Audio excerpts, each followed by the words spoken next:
The elements are powerful, this is very true for all of them, but the most powerful shown in media might have to be fire. And what happens when you give that extreme power to an egotistical, power-hungry girl? You get Azula, the fire-bending sister of Zuko from Avatar.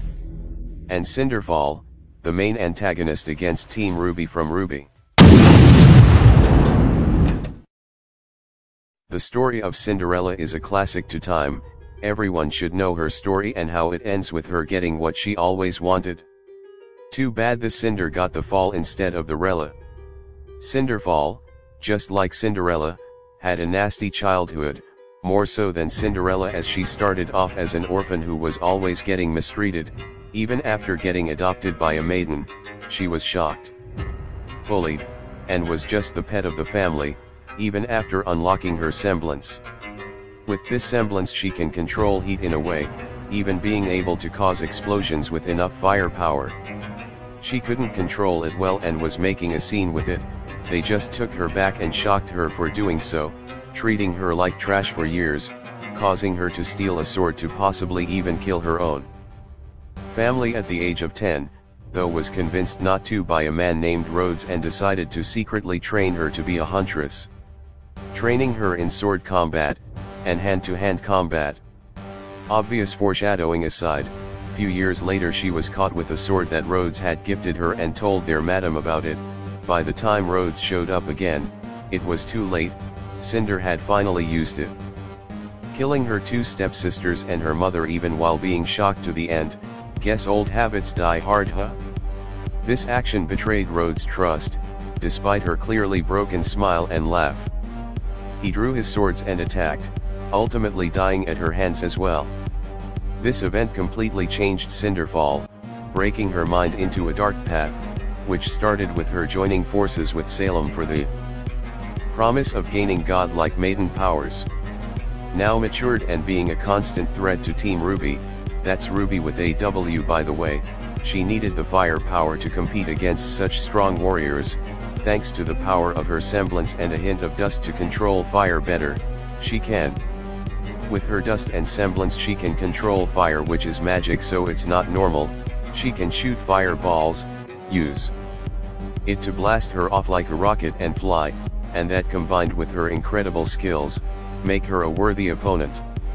More into the story, she does what villains do, be egotistical while fighting the good guys, but this completely failed her after she got beaten by the main protagonist RWBY, who got her eye burned and her arm cut off, though at the price of gaining the power of a maiden finally.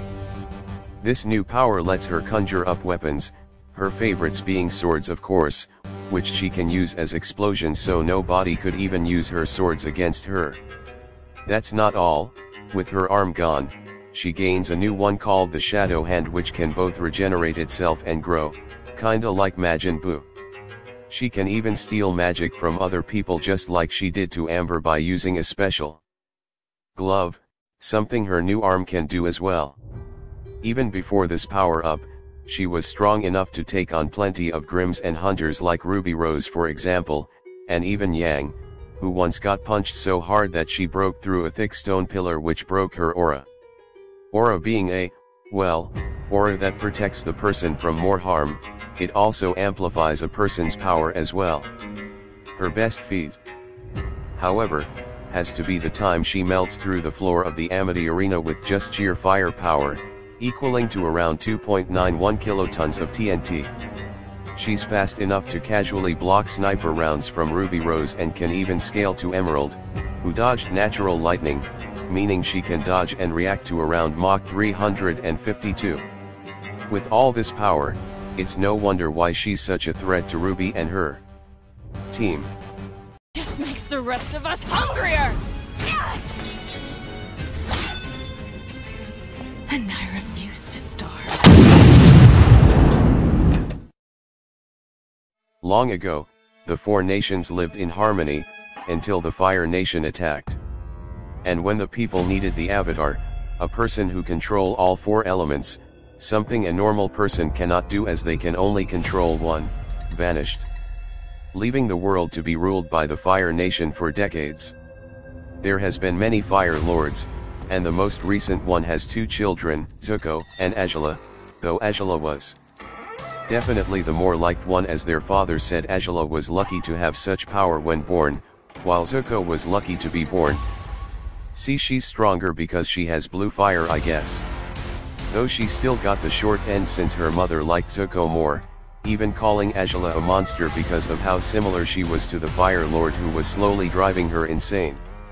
Zuko was banished to find the Avatar while Azula was trained to be the next Fire Lord. Azula was just a teenager, but she was still incredibly deadly. She has the power to fire bend. This means she can conjure up fire to make fireballs, blasts, walls of pure fire, and just anything to do with fire basically, even turn her into a rocket and fly. This is helped with her martial arts training, as that's what bending is, martial arts. She's strong enough to go toe-to-toe with Zuko and Aang and even Katara, sometimes all at once, and even kick away Aang's earth bending at times. This means she can definitely scale to Zuko, who can scale to Combustion Man, and he can explode several pillars that are worth 19 tons of TNT. Speed, however, is the main focus, since her fire bending means she can bend even lightning to her control and shoot it out like such. Plenty of people have caught lightning before, including her dear brother who caught her lightning no less. For Zuko to run to Katara, who was the lightning's target, and move his hands to catch the lightning, Zuko would have to move at around Mach 592, and she's supposed to be stronger and faster than Zuko. Don't take these feats out of context though, she still has plenty of weaknesses. She's cocky and egotistical. She also can't fire bend if her breathing or movement is severely limited. She's also insane because of the trauma from her parents, meaning she can be predictable and quickly caught off guard, exactly how she was defeated by Katara. Despite this though, it's definitely reasonable to see why she's the stronger sibling and how she has consistently almost caught the Avatar. You're wasting your time. That's not one of them. How do you know? Because I'm a people person. All of the abilities and feats have been explained. Let's take these fighters and see who would win in a mortal matchup.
Fight!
Despite the previous season having multiple wins thanks to speed, that sadly wasn't the case here. Azula was definitely faster, almost twice as much no less. But Cinderfall was just way stronger and had too much experience. Azula is a teenager with expert training sure, but Cinderfall has been training since she was 10 and kept fighting into her 30s at least. Cinderfall also had a bit more abilities up her sleeve, both could control and shoot fire and even use it to blast off like rockets, but Cinderfall has her aura to protect her more and even her shadow arm to make sure Azula couldn't escape, though both couldn't mess with each other's powers.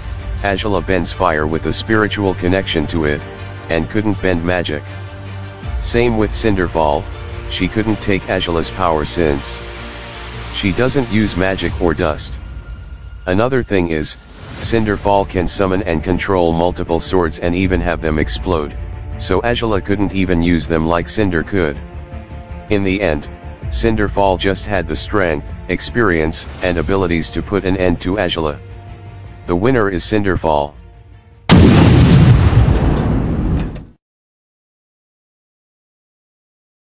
Cheers, love! The cavalry's here! Hit the road, bozo! Let a real scout get to work!